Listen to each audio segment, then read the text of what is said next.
Alors voilà, un nouveau projet ici, faire un lit comme ça, tout en cèdre. Alors voici le tas de bois du cèdre, en fait qui est Thuya d'Amérique. Donc le premier travail que je vais faire, ça va être d'enlever l'écorce. Donc comme ça. Hein? Encore pas mal de sève dedans.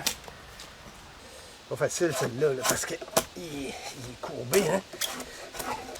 Ah, ok, j'ai fini d'éplucher, d'écorcer tous ces morceaux-là. Là, il me reste à réfléchir. Je continue mon lit. Alors, j'ai plumé les arbres. Là, maintenant, quand on travaille un bio-rond, il faut se faire des axes. Alors, je vais faire les axes. Donc, je trouve le centre, 5 pouces ici. Et puis l'autre centre, hein? Donc il y a 10 pouces, lui. 9,5, ça fait 4,5 plus un poil. Okay. Donc je fais 2 niveaux, puis je vais faire la même chose à l'autre bout. OK. Niveau. Là, je sais pas trop, mes voisins sont en train de faire un chemin, je sais pas trop, là, en haut de la montagne. Là. Tabarouette que c'est bruyant. Donc, je vais sortir ma scie mécanique. On est toujours le bruit de quelqu'un dans la vie, hein? Donc, je relie mes axes avec une ligne de cordeau. On peut être généreux parce que je vais en avoir besoin souvent de ces lignes-là. Paf, en voilà une. Donc, c'est important, quand tu tires une ligne de cordeau, de suivre l'axe de la ligne, OK? Comme ça. Tu sais, si je me mets de même, c'est pas bon. Il faut que je me mette dans l'axe de ma ligne. OK? Donc là, j'ai décidé de me faire un petit plat ici. Donc, pour que ça soit égal d'un bord à l'autre, mettons que ici, je sais pas, moi, je vais donner 3,5. Je vais faire un petit plat, parce que mes morceaux qui vont rentrer comme ça, ça me prend un petit plat. Je veux dire, ouais, ça me prend un petit plat.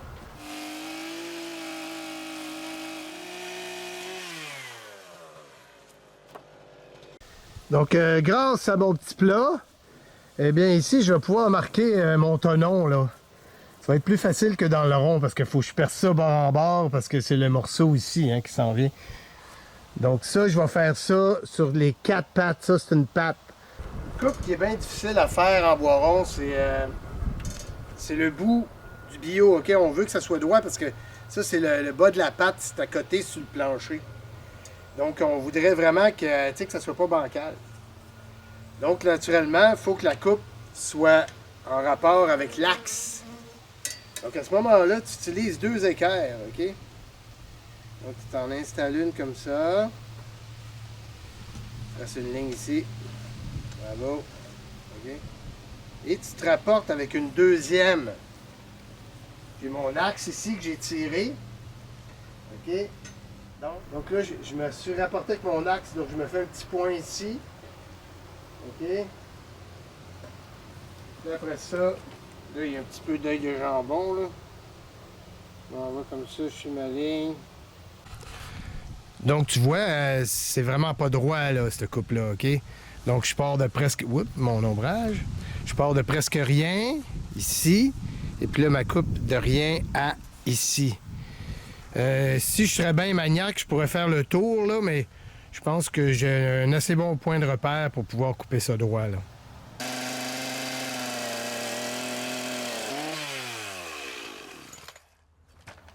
Donc là, en principe, j'ai une belle ligne droite.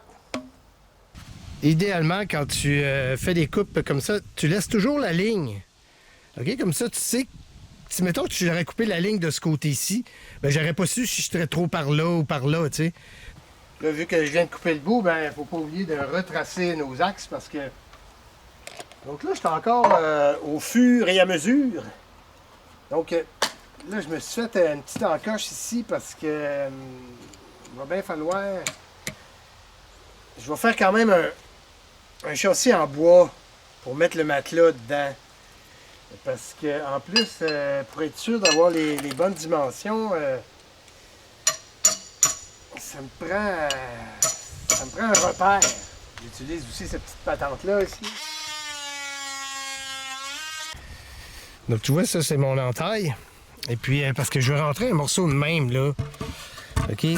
Qui, regarde, tu vois, ça rentre bien. Donc je vais avoir un morceau de même bord à bord de 63 pouces. Hein? Donc tu vois, il faut se faire confiance. Hein? Donc là, moi j'ai 5,5, mais je vais rapporter ça là-bas. Là. Donc regarde bien comment je fais ça. OK? Je m'enligne avec l'œil. Là. Tu sais, je m'enligne avec le côté ici, puis je descends une ligne. Tu sais, si je me mets de même, ça marche moins bien, mais il faut vraiment que je me mette bien enligné. OK? Donc, cette ligne-là, je la rapporte ici plus bas. Je vais faire la même chose de l'autre bord. Donc, si je n'ai pas manqué mon coup, regarde bien ça. J'ai 5,5 en haut. OK? Donc, je devrais retrouver le même 5,5 en bas. Ce qui, finalement, est pas mal ça. Pas mal ça. Donc, c'est la même chose quand tu fais la scie mécanique. Faut que tu te fasses confiance. OK? Tu vois ta ligne, tu t'enlignes sur ta ligne, puis tu dis, je suis capable. Si tu commences à être à côté de la ligne, arrête! Arrête! Tu sais, il faut se faire confiance. Moi, c'est comme ça que je fais.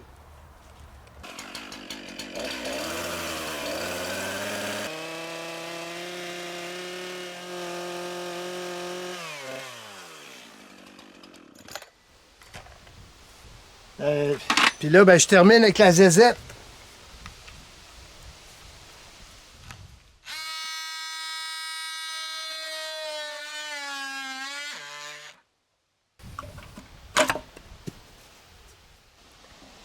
Donc ça, c'est vraiment le genre de plan au fur et à mesure, OK? Parce que, tu vois, ça ressemblerait à ça, mais il faut que tout soit emboîté un dans l'autre, là. Donc ça, c'est le morceau qui va faire, tu sais, l'arche du lit en haut, là.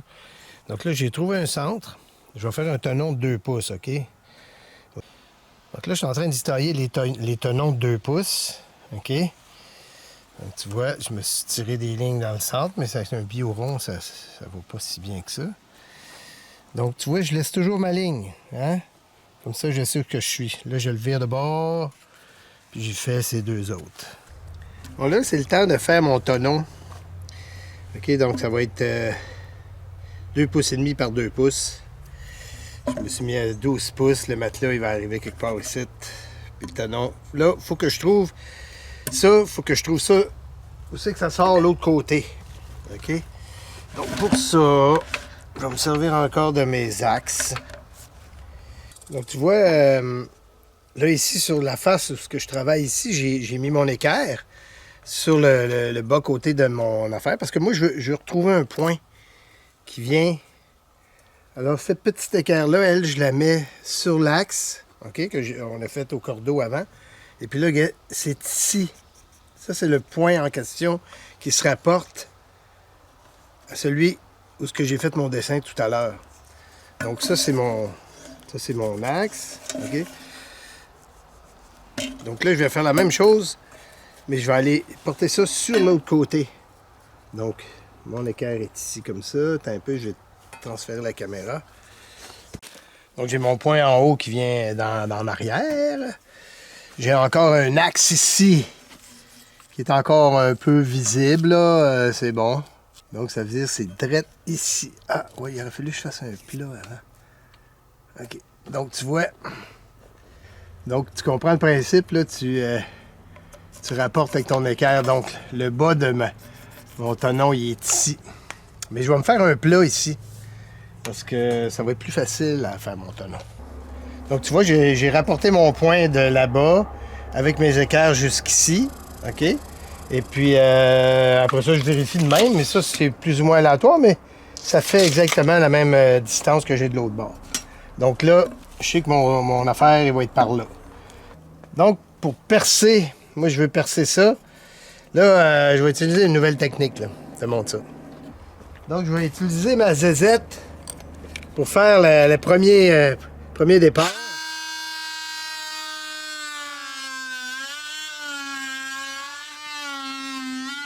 Donc, tu comprends, on va faire le tour. Je te reviens.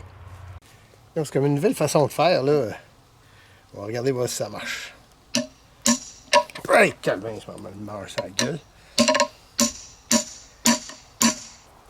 Donc, je vais creuser ça. Ce qui est le fun, c'est que ça fait un beau rebord ici, OK? Puis après ça, je vais faire la même chose de l'autre bord. Puis je vais vider le centre, soit avec une mèche ou je sais pas trop, là. Improvise! Donc voilà. J'ai percé les deux bords, OK? Celle-là, puis celle dessous aussi, hein? Ça. Et puis là, je vais creuser avec une mèche. C'est ça que je vais faire. Donc, tu vois, avec une mèche de 2 pouces de même, je vais percer. Mettons en plein centre. Donc tu vois, j'ai passé au travers, là. Donc là, il me reste plus qu'à nettoyer tout ça. Donc tu vois, ça rentre, là. Puis là, après ça, je vais ajuster, mais juste vers la fin, je vais ajuster pour que ça soit bien droit. Là, c'est sûr qu'il est trop long, mais vaut mieux d'en avoir plus que d'en avoir moins. Puis là, ben, je commence un... En fait, j'en ai plusieurs à faire. Hein. J'en ai 1, 2, 3, 4, 5, 6, 7, 8. J'en ai 8 à faire. Puis là, ben justement, j'ai oublié de te mentionner de quoi. Check bien. Donc, comme je t'ai monté précédemment, ben, tu sais, avec les équerres, j'ai réuni ce tonneau-là avec l'autre, hein, avec les équerres. Et puis, quand tu passes la zézette, là, OK? Donc, ça, j'ai oublié de te mentionner ça. Si t'es pour être croche, t'es mieux d'être croche large que trop serré, OK? Donc, quand tu creuses, ben, donne-toi là un petit angle, tu sais, pour être sûr d'être plus large. Parce qu'après ça, on fourre le chien, là. Maintenant, on n'est plus capable, là. Donc, tu vois, je me suis fait un gabarit. Un gabarit de lidou. Un gabarit de lida. Da de lidou, didi, gabarit de lidou, de lida. Donc, ça passe en masse. Il s'agit que je refasse un beau tonneau de 2,5 par 2 sur mon lot. Donc, mon gabarit de lidou, de lida, il va servir à marquer mon morceau ici. Donc, je me suis fait des petites lignes. Hein? Je me suis fait des petites lignes qui représentent le centre de la patente. Parce que c'est assez important que ça suive ces lignes-là, là, quand même. Donc, j'aurais pu faire mes 2 tonneaux en haut tout de suite, mais moi, je suis visuel, OK?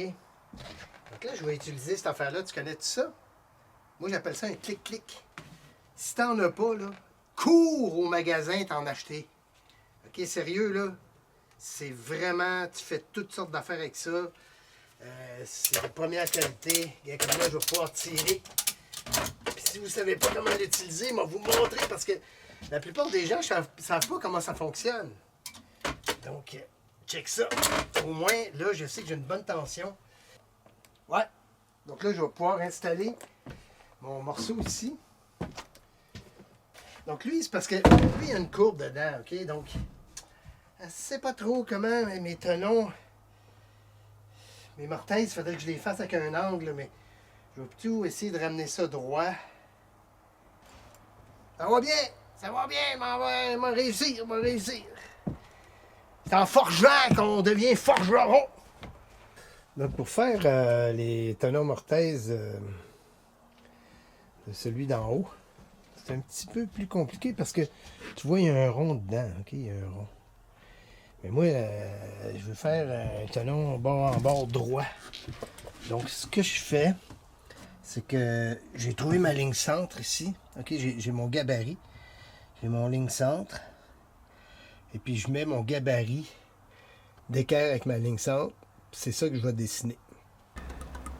Quand tu travailles tout seul à faire de la menuiserie, tu as besoin des petits trucs. Parce qu'il n'y a personne pour tenir tes patentes. Hein? Donc moi, j'utilise ça. Je vous en parlais tantôt. Moi, j'appelle ça des clics-clics. Mais ça, il n'y a pas grand monde qui sait comment ça marche. Hein? Parce que j'ai remarqué que les gens ne savent pas comment ça marche. Donc ça, finalement, c'est un cliquet. OK? Plus tu serres, plus que ça sert le truc.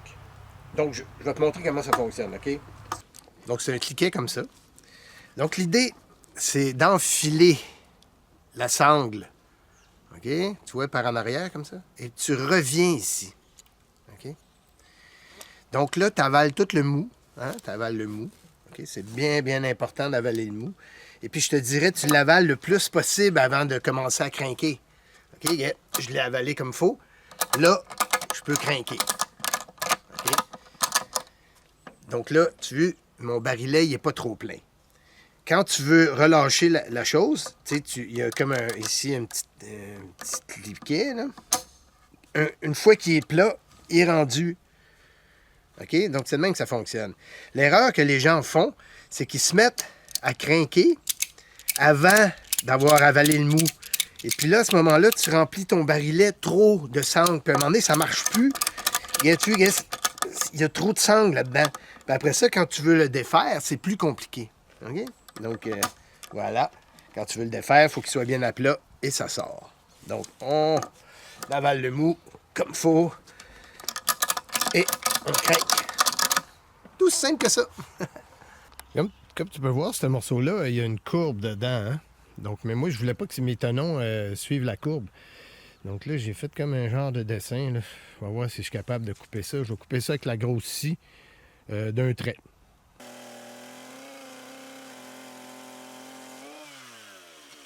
Donc voilà, ça c'est mon gabarit.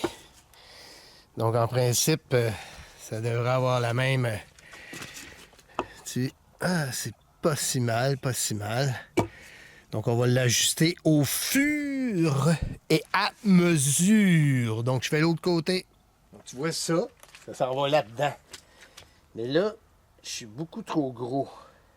Hey! J'ai enfin trouvé une utilité, une vraie utilité de ces torieux de masques-là qu'on a eu. Parce que tu vois, là, je vais faire du sablage avec ma rectifieuse. Puis ça, le cèdre, là, c'est bien plus dangereux que le Corona. Tu veux pas respirer ça, OK?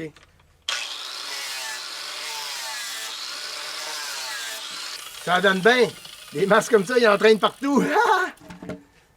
Donc, super, okay, j'ai vraiment réussi. Ça n'a pas été trop long, ce coup-là. Papa dans maman. Donc, tu vois, sur la face extérieure, je fais 2 petits plats où sortent mes tenons parce que je pourrais sortir dans le rond, là, mais c'est beaucoup plus compliqué de dessiner un beau carré.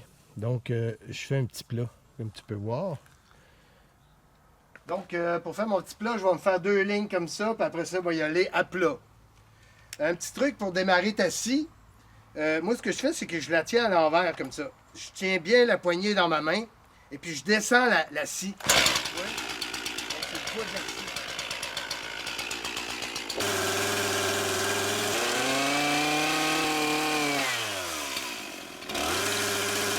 Donc tu vois, après ça, ben, je vais brosser avec ma petite scie électrique.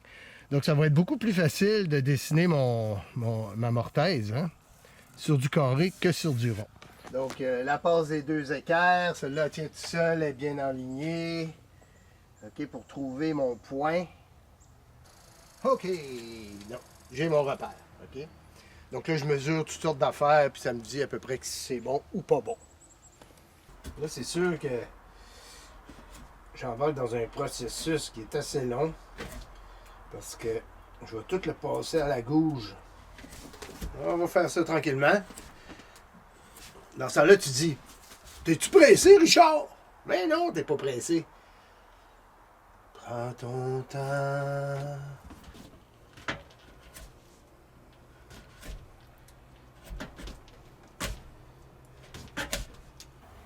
Et tu vois la texture que ça donne. Donc là, je me suis fait un gabarit, un exemple, parce que c'est la première fois que je fais ça, un rond comme ça, dans un bout de poteau. Puis je veux faire ça sur mon lit. Donc là, je me suis dit, moi, regardez, voir si je suis capable de faire ça. Faut se faire confiance! Donc là, faut pas que je fasse de niaisage, OK? Parce que, tu vois, si je scrape ce morceau-là, tente pas de le recommencer pantoute, là. Donc, je vais me faire une ligne maximale. Où est-ce que je vais aller? OK, j'ai 9 pouces ici. Dans le plus court, j'ai 8. Et puis ici, naturellement, je vais avoir un rond. Là, dans le plus court, j'ai 6 pouces. Donc, ma première étape, je vais arrondir le dessus. Ça, c'est pas trop énervant. OK, la prochaine étape, c'est de faire la coupe. Tu sais, pour mon rond par là, là. Puis là, ben ça, c'est un peu énervant. Faut pas que tu ailles trop creux. Donc, un truc que je pourrais te donner, si tu veux pas aller trop creux, dis-toi, j'irai pas trop creux. Puis à partir de ça, ben tu devrais pas aller trop creux. Tu sais, dis-toi pas, ah, je suis pas capable, je vais aller trop creux. Non, non, va pas trop creux. T'es mieux d'aller moins creux que trop creux. Hein? C'est une histoire de trou, hein? Une histoire de profondeur. La vie, c'est profond.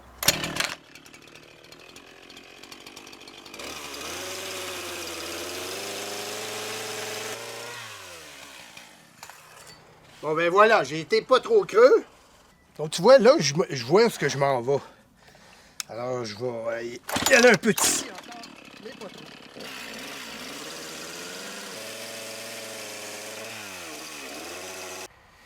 Donc, c'est ça. J'ai mon espèce de bout.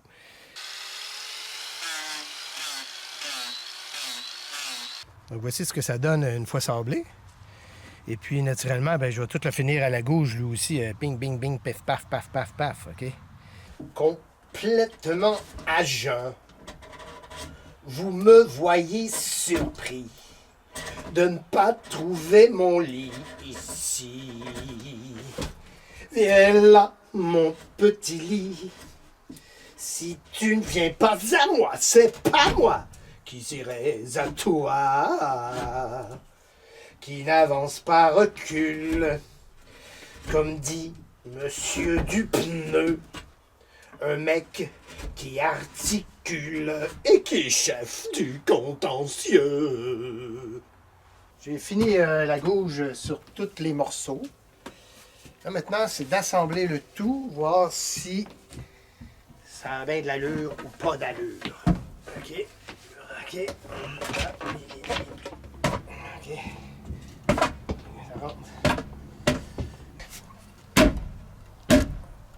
Ça rentre.